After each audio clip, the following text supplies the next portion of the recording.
किन्नर सिद्ध मनुज सुर नागा, हठही सबहि पंथ ही लागा। ब्रह्म सृष्टि जहां लगी तनुधारी, दस मुख बस बरती नर नारी। अर्थात किन्नर, सिद्ध, मनुष्य, देवता और नाग सभी के पीछे वो हठ पूर्वक पड़ गया। ब्रह्मा जी की सृष्टि में जहां तक शरीरधारी स्त्री पुरुष थे, सभी रावण के अधीन हो गए।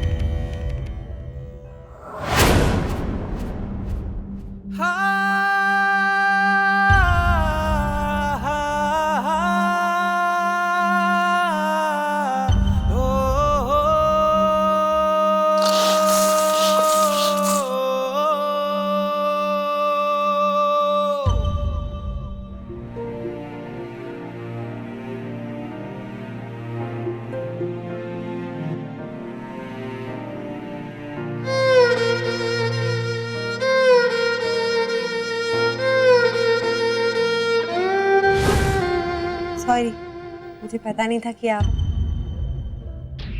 वैसे शिकायत लेके आई थी मैं आपके पास। शिकायत? बोलिए। अभी तक आपने मुझे अपने दूसरे रूप से नहीं मिलवाया ना, इसलिए मैंने अगर देखा तो सिर्फ आपका ही रूप। दूसरे रूप के बारे में सिर्फ सुना है मगर देखा नहीं। दर्शन कब करवा रहे हो? हाँ?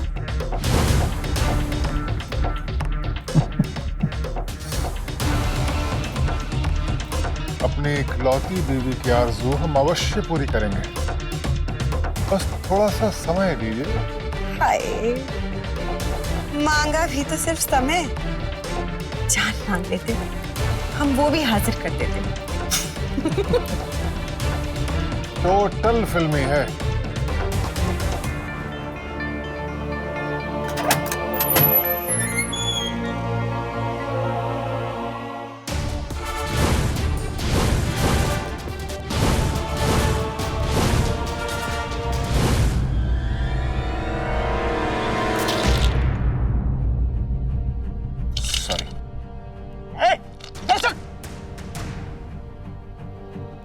सॉरी बोल के मेरे ऊपर एहसान किया क्या तू?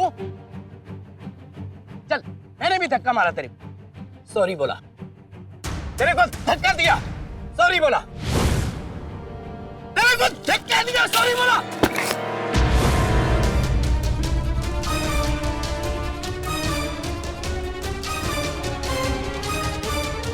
ओए, तू सब क्या देख रहा है? चल काम कर।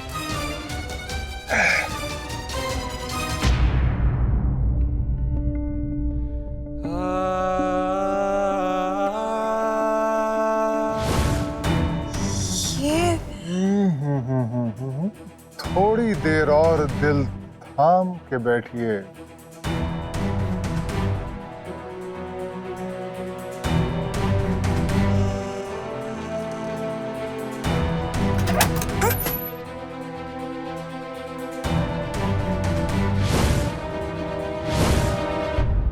ओए, तेरा इलाज कराना पड़ेगा क्या? अरे मुंह क्या देखता है?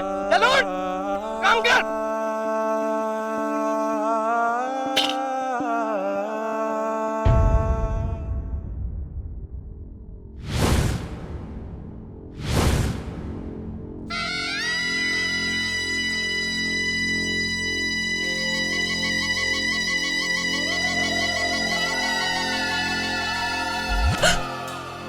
कैसी लग रही हो? चश्मे पत्तूर, इतनी हसीन लग रही है, जान भी शर्मा जाए। हट छोटी। पक्की सही है, एक दूसरे से झूठ नहीं बोलती। इधर लाओ, दो मुझे, मैं करती हूँ बाकी का सिंगार। बैठो बैठो बैठो ना।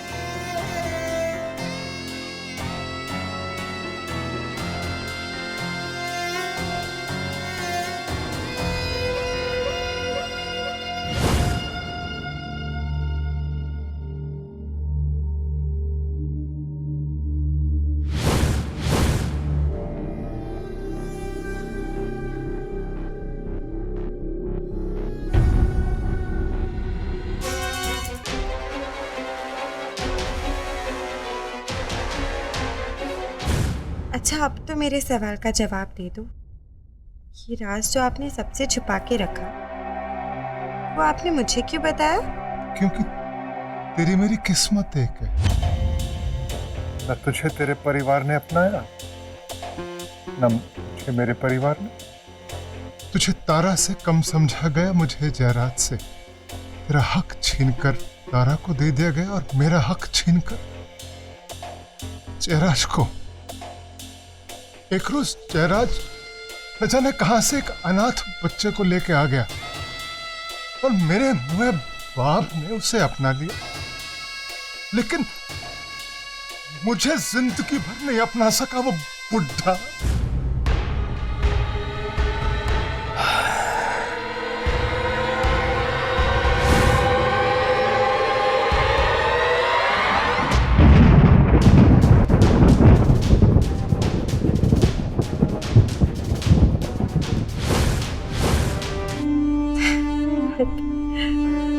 छोड़ो ये सब इमोशनल बातें।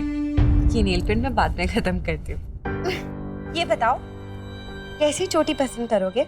एक चोटी सीधी और उसमें मोती वाले कांटे। हाय मैं मर जावा, मैं भी यही सोच रही थी। भेष बदल कर आई हो। अगर इंसान के इरादे नेक हों तो उसे छिपने की जरूरत नहीं पड़ती। क्या करने आई हो यहाँ पर? जेलर साहब, जेलर साहब। जेल में एक लड़की लड़के का भेष बदल कर घूम रही है, वो भी वर्करों की लिबास में। लड़की? हाँ। कहाँ है लड़की? वो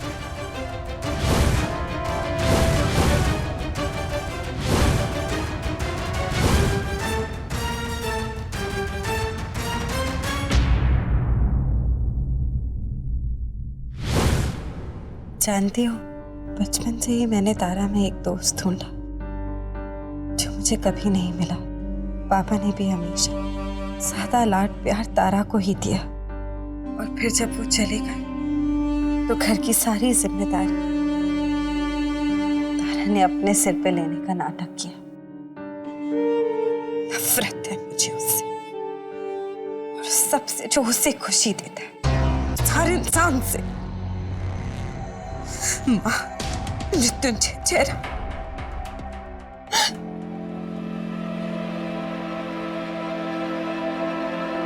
ना ना ना ना ना,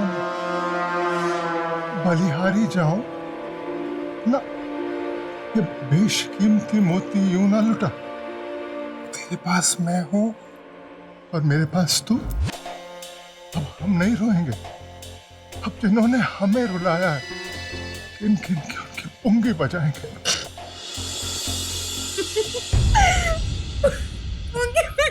हाँ, पुंगी बजाएंगे।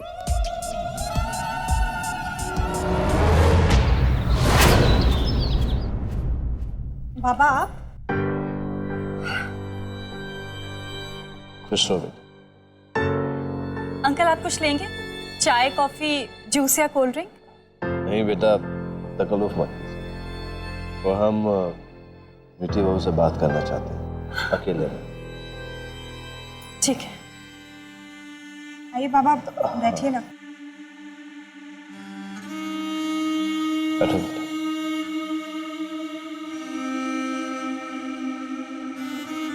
बेटा वो हमने सुना है कि आप अपना घर छोड़कर यहाँ चले गए। क्यों? आपके और आदित्य से ज्यादा जरूरी कोई बात नहीं हो सकती, ना ही कोई बात इतनी बुरी हो सकती जिसे सुलझाया ना जा सके।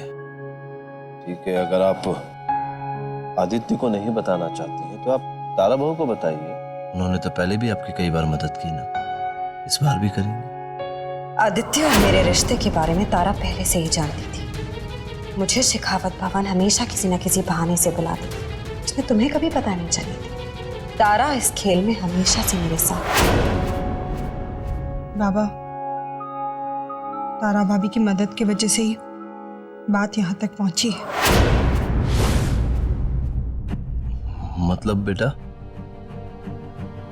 मैं भी यही समझती थी बाबा, कि तारा भाभी मेरी मदद कर रही है, पर ये नहीं समझ पाई कि वो मेरी मदद क्यों कर रही है। अब जाके समझ में आया है उनकी मदद करने का कारण, क्योंकि सही वक्त पर उन्हें मेरी जरूरत थी। हम कुछ समझे नहीं बेटा, आप कहना क्या चाहती हैं? तो प्लीज छोटा सा काम कर दे, बाबा को फोन करके कह दे मैं तेरे साथ हूँ। बाबा, तारा भाभी ने मुझसे आपसे झूठ कहने के लिए कहा था कि वो मेरे पास है। असल में तो मुझे भी नहीं पता कि वो इस वक्त कहाँ है।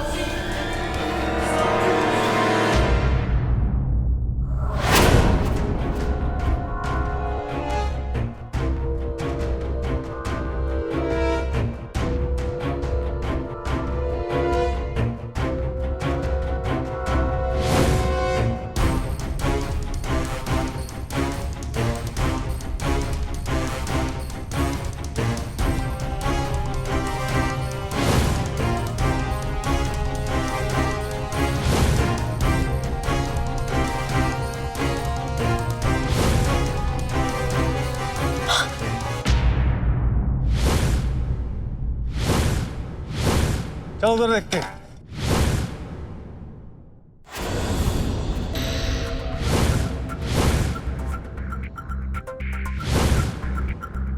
वो यहाँ आए।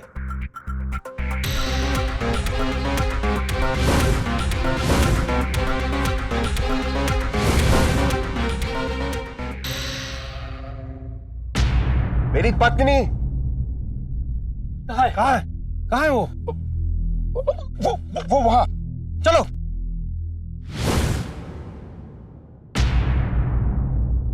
रुक रुक, रुक रुक, हम यही है। अरे ये तो लड़का है। लड़का है? जेलर साहब, ऐसी दुबली पतली काया, ऊपर से सामान भी तो बड़ी नजाकत के साथ उठा के ले जा रहा था और ठुमक ठुमक के चल भी रहा था, तो मुझे लगा कि कोई लड़की है। इतने साल जेल में रह के तुम पगला गए हो, अपना भी समय बर्बाद किया और मेरा भी। चलो सब लोग काम पे लगो।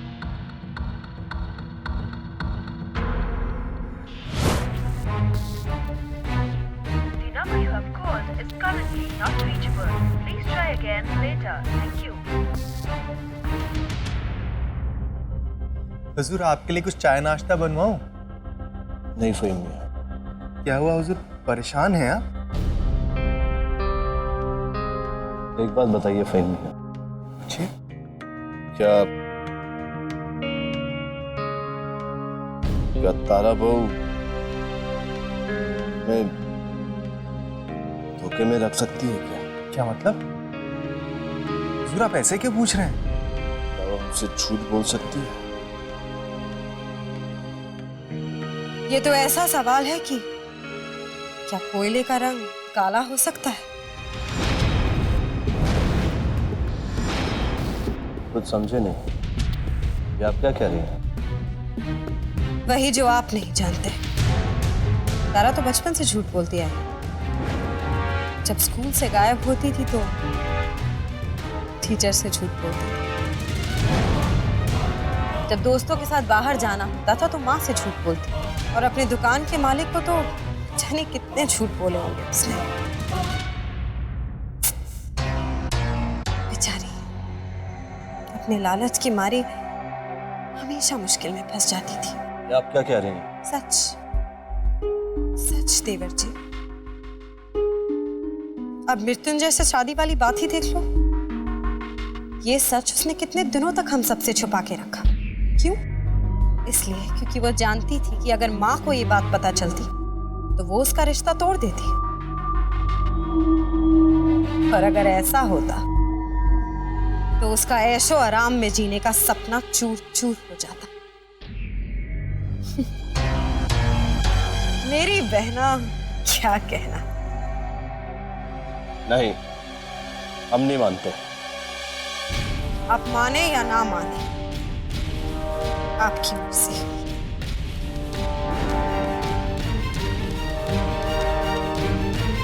चलिए ये बता दीजिए ऐसा क्या जो उसे झूठ बोलकर रात भर घर से बाहर रहना पड़ा?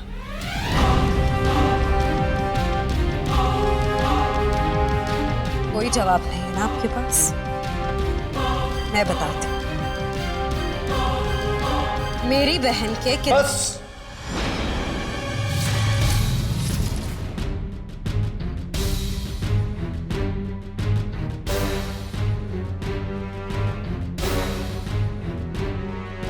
बस कीजिए। हम अपनी तारा बहू के खिलाफ एक शब्द भी नहीं सुन सकते। शांत हो जाइए देवर जी, गुस्सा क्यों होते हैं?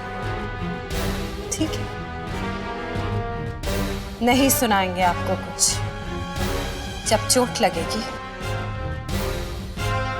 तब समझ में आएगा कि जिसे भेड़ समझ रहे थे वो भेड़िया निकला।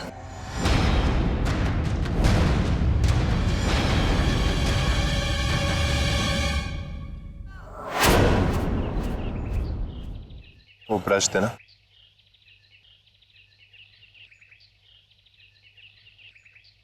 गुरुजी, ये मेरी कुछ कहने की जरूरत नहीं। ये बूढ़ी आंखें वो भी पढ़ सकती हैं जो लिखा नहीं होता। ये वही है ना जिसका नाम तुम्हें जिंदगी देता है, जिसकी यादें तुम्हारी तन्हाइयों को रोशन करती हैं। क्यों आशिक मियां, ठीक कहा ना मैंने? बेटा मुझे माफ करना, मेरी वजह से जैसे तुम पर आफत सी आ गई। दरअसल इतने सालों में जेल में मैंने यही देखा है कि बाहर से लोग भेष बदल कर यहाँ आते हैं और कैदियों को नुकसान पहुंचाने की कोशिश करते हैं। ऐसा मत सोचिए गुरुजी, ये आपकी जगह पर होती तो बिल्कुल वैसा ही करते। बिल्कुल आपकी तरह है ये। जब मैं इनसे बात करता हूँ तो तुम्हारी बहुत याद आती है। पूरे जेल में यही मेरे एक दोस्त है।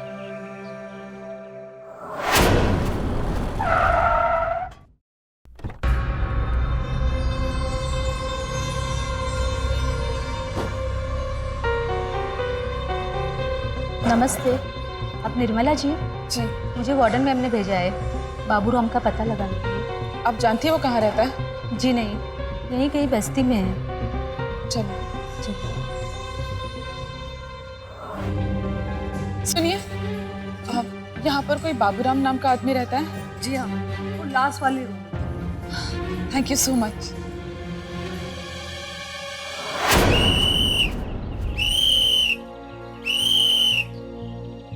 आप लोग सुनो ध्यान से। अब बस पेंट का आखिरी काम बचा है, उसके बाद तुम वर्कर्स को वापस भेजा जाएगा। और हाँ, तुम दोनों अपना हाथ पटापट चलाना। इसके साथ ही हमारा काम खत्म।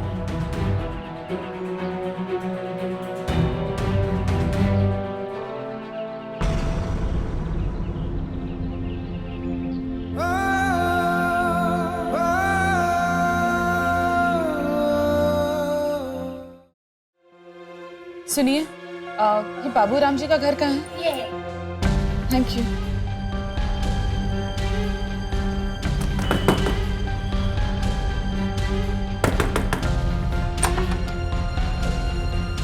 जी कहिए।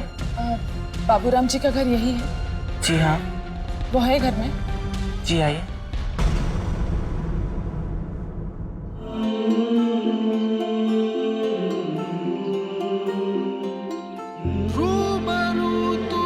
चल ढीले, चल।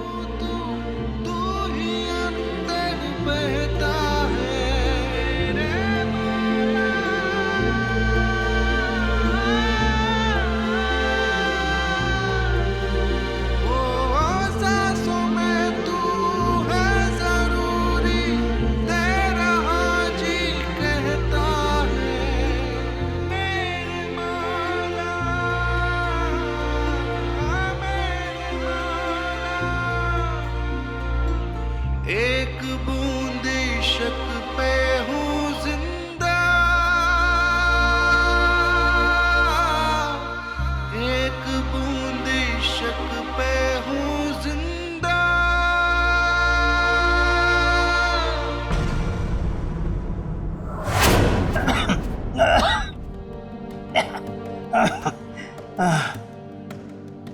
कौन सा साल बताया बेटी? 1987, 1987, 16 में। हम आपके पास बहुत उम्मीद लेकर आए हैं। आप प्लीज याद करने की कोशिश कीजिए, उस बच्चे को किसने गोद लिया था? रजिस्टर का वो पन्ना फटा हुआ था। इसका मतलब कौन गोद ले रहा है? ये बात छुपाने के लिए पन्ना फाड़ा गया था। प्लीज याद कीजिए, हमारे लिए जानना बहुत जरूरी है। वो बच्चा हमारा बेटा था। प्लीज याद कीजिए। कुछ तो याद आ रहा होगा आपको, कोई भी सबूत, कोई भी निशानी, कोई भी बात जिससे हमें यह पता चल जाए कि हमारे बेटे को आपके अनाथ आश्रम से कौन लेकर गया था। हाँ, कुछ पैसे लेकर मैंने वो पन्ना फाड़ दिया था, लेकिन मेरा ईमान नहीं माना। मैंने घर आकर उस गोद लेने वाले आदमी का जो भी मुझे याद आया एक पर्ची पर लिख दिया था, नाम भी और पता भी।